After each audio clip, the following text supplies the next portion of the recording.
everyone, I'm Moose, and welcome to my editing tutorial series. This is mainly for people that keep asking me to edit for them, but I might as well put it online for everyone. I'm going to try and make this as universal as possible for all editing programs, but not all software is the same, so I would recommend using HitFilm for this tutorial. Let's get into it. We've gone over everything you need to know for doing YouTube, but now I'm going to get into some more advanced stuff that isn't needed, but if you want to be more than just a YouTube editor, then these are good to know. This is how you improve how your film looks. You can use this to make something look just slightly more real, or go full on for a style, such as how The Matrix had a green tint. Don't use this if you're going to be a gaming YouTuber. Use this for stuff such as short films and vlogs. Drop your footage in and name a background. Go to your effects and choose curves. Create an S-curve like this. Duplicate your footage and name this one overlay. Open effects, apply the hue and RGB effect to the overlay. Hide the background layer to see what is transparent. Open the hue effect and use the eyedropper tool in the area you want to be visible in overlay. Invert the effect. Mess with the tolerance and edge softness until you're happy with the look. To get rid of blockiness, apply the matte cleaner and increase feather to soften everything. Unhide the background and add another curves effect to it. Mess with the curve settings until you get whatever look you're after on the background and overlay individually. Change the opacity of the overlay to blend the layers. This choke tool also comes in handy to remove this blocky mess. Alright, tracking is pretty complicated, so pay attention. There are two ways to track stuff depending on what you want: motion tracking and camera tracking. Motion tracking basically has you track the movement of something and allows you to attach objects to the tracker. Camera tracking tracks multiple points to recreate the camera motion in 3D space. That method is usually used for putting 3D models into video. Let's first do motion tracking. Right-click on your clip and make it a composite shot. Open your clip and make it a new track. Take the tracking marker and put it somewhere that isn't blurry and doesn't get covered by anything throughout the shot. The red box is what will be tracked and the green box will find the tracking point. Click this to track forward. Once tracked, you can create a new point by clicking this. Scroll down the tracker tools, select your new point, and click apply. You now have your footage tracked. To connect something to the track, just bring in your object you want to attach, click this drop down menu and select new point. You have now successfully motion tracked.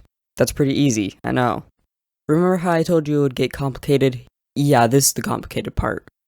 Now, I'm not an expert in this, so I'm just going to give a quick rundown of how this works and leave some better tutorials in the description, so go down there if you really want to learn this. Now, from what I've seen online, aka the tutorials in the description, there isn't actually a way to track the camera movement in HitFilm for free, so what you can do instead is open a program like Blender where it's free and easy. If you don't know your way around Blender, just follow what I do on screen. Open up the movie clip editor and open your clip. Click T to open the sidebar and select presets to watch the clip without being choppy. Open tracking settings and enable normalize. Open tracking settings extra and set a correlation to 0.9. If you have a really simple clip with a lot of noticeable features, you can click detect features to automatically place trackers. If your clip has a lot of motion blur or shadow, then you will want to select points manually by clicking add and then moving your tracker wherever. Repeat that process until you have at least 8 trackers. Click Ctrl T and it will track. Open the Solve tab and enable keyframe. Click Solve Camera. Choose 3 trackers and set it as floor. Choose one of the 3 trackers and set it as your world origin. Set it as background and set tracking scene. Now you have tracked camera movement and you can put whatever you want in as long as it's in 3D space. There are 2 ways to do this, but I'm only going to show you one of them. Take the footage you just tracked and put whatever 3D model you want wherever you want. This is an editing tutorial, not a 3D modeling tutorial, but here's a quick overview of how to get 3D objects and animate them. Go to a site like BlendSwap, download something, unzip the file if you need to, click File, Append, find your thing, go to Object, select All with the Ctrl A, and now you've got a 3D object. If you want to animate it, then open this a bit more. Right-click your object to select it, click this dot, scrub to your timeline, and set a keyframe by clicking I, then choose Lock Art Scale, click Play, and you've now done a thing. Hopefully you kept up with that. Click Shift A, click Mesh, then Plane. Go to this circle, select Material, deselect Use Nodes, set base color to a lime green. Click this printer looking thing and select an output for the video. Click Render and select Render Animation. Wait until it's done and we will start with the actual editing. Bring your original and 3D object clip into the timeline and get rid of the green background. That's basically it, but if you want a shadow, then duplicate the original clip, make it dark, and mask it to a rough shadow shape. Okay, let's see what I made with only the tips I gave you in last week's and this week's tutorial. Shoot it down.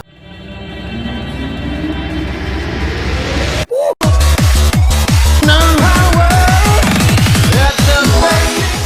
Hope you enjoyed and maybe learned something from this vid, so make sure to subscribe, hit the like button, and I'll finally be able to get back to making my normal videos. It's been so long.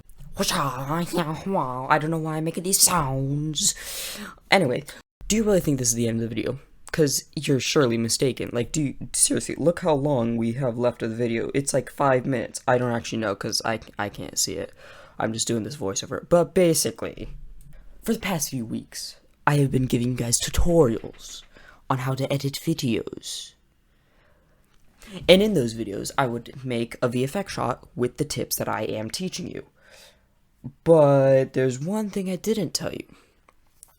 In the videos, there are hidden secrets. And I'm going to tell you them right now, seeing as this is the last tutorial.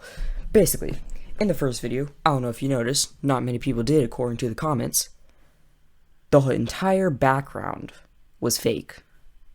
It's all 3D. It's true. Like, look at that pillow. It's so fake. Like, literally, you look at it now and you're like, oh crap, that's really fake. Yeah, it's because you didn't notice. You were focused on me, and the video was so short. Like, the end bit was so short, you would have never noticed. Exactly. Mind tricks. And then, in the second one, it's a bit harder to see. But those monitors right there, those black things, they were supposed to be monitors. They're also fake 3D object. So yeah, that's a thing. And you'll see, they're sliding around a bit, and they have like a bunch of, and they look so weird. Like, you're seeing it now, don't you? Like, yeah.